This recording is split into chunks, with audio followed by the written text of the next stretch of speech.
રામચરિત્ર માનસમાં આ દોહાનો અર્થ એ છે કે કળિયુગના પાપોએ બધા જ ધર્મોને ગ્રસ્ત કરી દીધા છે. આધ્યાત્મિક ગ્રંથ લુપ્ત થઈ રહ્યા છે અને દંભીઓએ પોતાની બુદ્ધિથી કલ્પના કરીને ઘણા બધા પંથો પ્રગટ કરી દીધા છે. ગોસ્વામી તુલસીદાસજી રામચરિતના ઉત્તરકાંડમાં કાંગભૂષણડીનો પૂર્વજન્મ અને કલી મહિમાનો વર્ણન કરવાનો ઉલ્લેખ કરે છે. હજારો વર્ષ પૂર્વે શ્રીમદ ભગવદ્ ગીતામાં સુખદેવજીએ જે બારીકાઈથી અને વિસ્તારથી કળિયુગનું વર્ણન કર્યું છે તે આપણી આંખો ખોલવા માટે પૂરતું છે. આજે બધી જ બાજુ એ જ વર્ણનના અનુસારે ઘટનાઓ બની રહી છે. આગળ પણ જે લખ્યું છે એવું જ થશે એવું પ્રતીત થાય છે.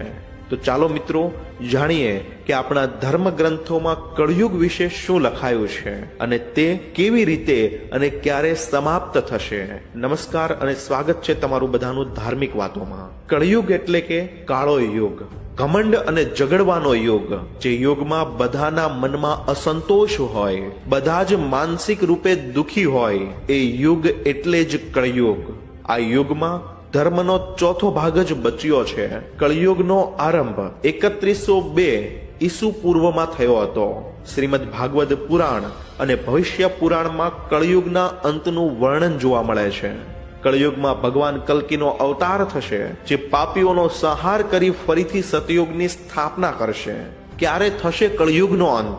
3102 ઈસુ પૂર્વ સમયે 5 ગ્રહો મંગળ, બુધ, શુક્ર, બૃહસ્પતિ અને શનિ મેષ રાશિ વખતે 0 ડિગ્રી થઈ ગયા હતા. ત્યારે જ કળિયુગનો પ્રારંભ થયો હતો. અત્યારે કળિયુગનો પ્રથમ ચરણ જ ચાલુ છે.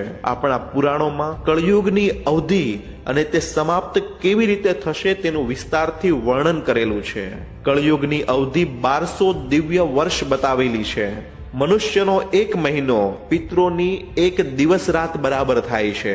આ બાજુ જ મનુષ્યનું 1 વર્ષ દેવતાના 1 દિવસ રાત બરાબર થાય છે અને મનુષ્યના 30 વર્ષ દેવતાના ફક્ત 1 મહિના બરાબર થાય છે.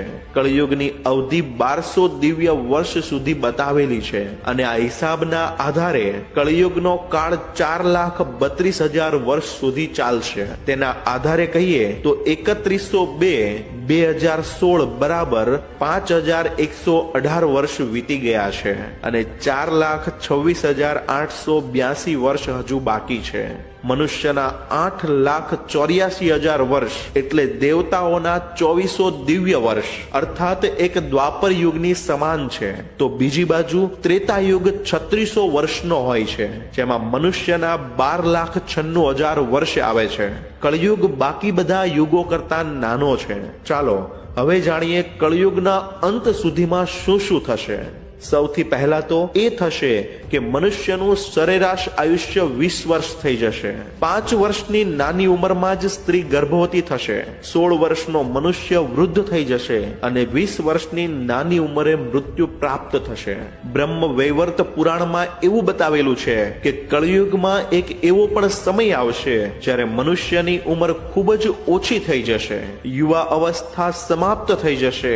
કલીના પ્રભાવથી પ્રાણીઓના શરીર નાના થવા લાગશે. શરીર જલ્દીથી ક્ષીણ અને રોગગ્રસ્ત થવા લાગશે. જે સમયે ભગવાન કલ્કી આ ધરતી ઉપર અવતરિત થશે તે સમયે મનુષ્યની પરમાયુ ફક્ત 20 અથવા 30 વર્ષ હશે. જે સમયે કલ્કી અવતાર આવશે ત્યારે ચારેય વર્ણના લોકો એક સમાન થઈ જશે. ગૌ માતા પણ બકરીઓની જેમ નાની થઈ જશે અને ઓછું દૂધ આપવાવાળી થઈ જશે.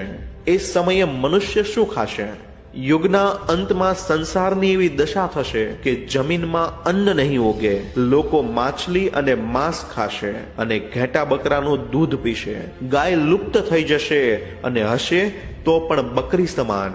એક સમય એવો પણ આવશે જ્યારે વૃક્ષો પર ફળ પણ નહીં આવે. ધીમે ધીમે અન્ન અને ફળ ધરતીમાંથી વિલુપ્ત થઈ જશે. કેવો હશે મનુષ્યનો સ્વભાવ? સ્ત્રીઓ કઠોર સ્વભાવની અને કડવું બોલવા વાળી હશે. એ પતિની આજ્ઞા નહીં માને. જેની પાસે ધન હશે તેની પાસે જ સ્ત્રીઓ રહેશે. લોકો કામ વિષયગ્રસ્ત થઈ જશે. ધર્મ કર્મ સમાપ્ત થઈ જશે. મનુષ્ય નાસ્તિક બનતો જશે.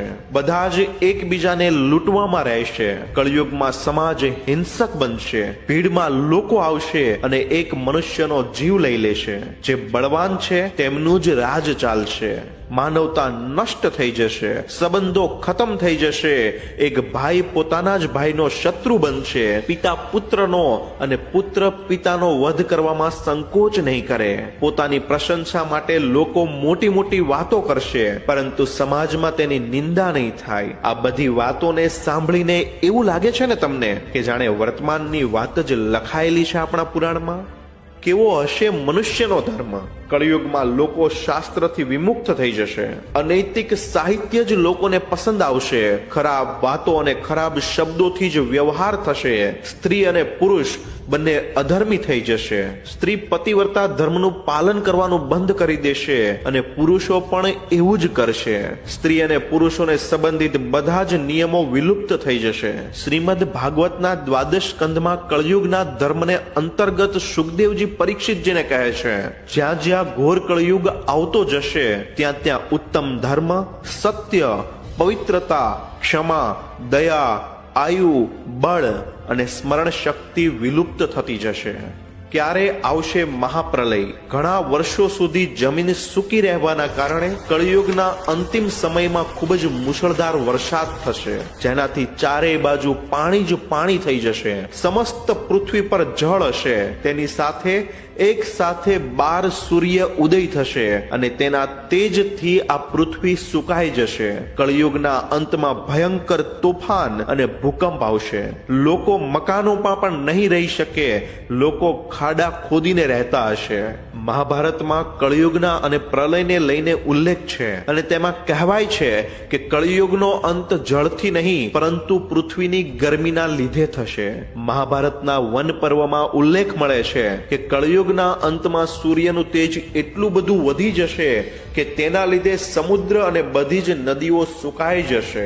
સૂર્યની ગરમીના કારણે અગ્નિ ઉત્પન્ન થશે જે પાતાળ સુધી બધું જ સળગાવીને રાખ કરી દેશે. ત્યારબાદ સળંગ 12 વર્ષ સુધી વરસાદ થશે, જેનાથી ધરતી ફરીથી પાણીયુક્ત થશે અને તે જળમાં ફરીથી જીવનની ઉત્પત્તિ થવા લાગશે.